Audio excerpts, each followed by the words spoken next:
يحدث كل يوم.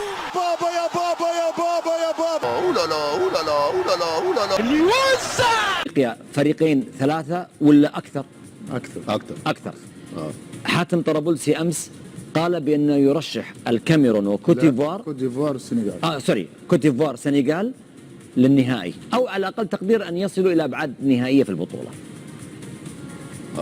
ايه التعليق؟ أنت إيش تقول؟ هو كل واحد بيبقى له وجهه نظره، والكابتن حاتم طبعا وجهه نظره دايما بتبقى صائبه، انما ما فيش بطولات افريقيا ما يبقاش فيها مرشح رقم واحد بدون مصر. مع احترامي للجميع، مصر في كل بطوله لازم تبقى المرشح رقم واحد. عندنا كابتن المنتخب من افضل 10 لاعبين على مستوى العالم، عندنا مدير فني على اعلى مستوى، عندنا مجموعه مميزه، فاتمنى ان شاء الله ان احنا نحقق اللقب الثامن. 7 بطولات لم تأتي من فراغ كابتن، مسيرة طويلة. وعادة الناس اللي بتبقى المتابعة ما بترشحش مصر. احنا في ال3 بطولات اللي خدها منتخب مصر يا طارق ما كانش مرشح. 2006 ما كناش مرشحين، 2008 ما كناش مرشحين، 2010 ما كناش مرشحين. فكويس ان الانظار بتبعد عننا، ما تبقاش يقول لك مصر ما تبقاش مرشح رقم واحد.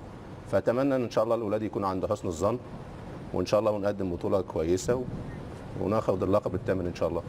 فريقين ثلاثة ولا أكثر؟ أكثر. حاتم طرابلسي أمس قال بأنه يرشح الكاميرون وكوت ديفوار والسنغال. كوت ديفوار سنغال للنهائي، أو على أقل تقدير أن يصلوا إلى أبعاد نهائية في البطولة. ايه التعليق؟ أنت إيش تقول؟ هو كل واحد بيبقى له وجهه نظره، والكابتن حاتم طبعا وجهه نظره دايما بتبقى صائبه، انما ما فيش بطولات افريقيا ما يبقاش فيها مرشح رقم واحد بدون مصر. مع احترامي للجميع، مصر في كل بطوله لازم تبقى المرشح رقم واحد.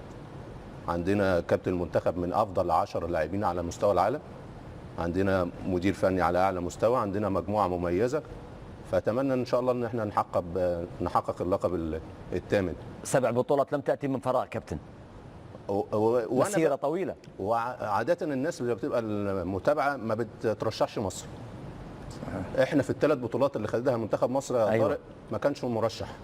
2006 ما كناش مرشحين، 2008 ما كناش مرشحين، 2010 ما كناش مرشحين. فكويس ان الانظار بتبعد عننا، ما تبقاش يقول لك مصر ما تبقاش مرشح رقم واحد. فاتمنى ان شاء الله الاولاد يكون عند حسن الظن، وان شاء الله ونقدم بطولة كويسة وناخد اللقب الثامن ان شاء الله.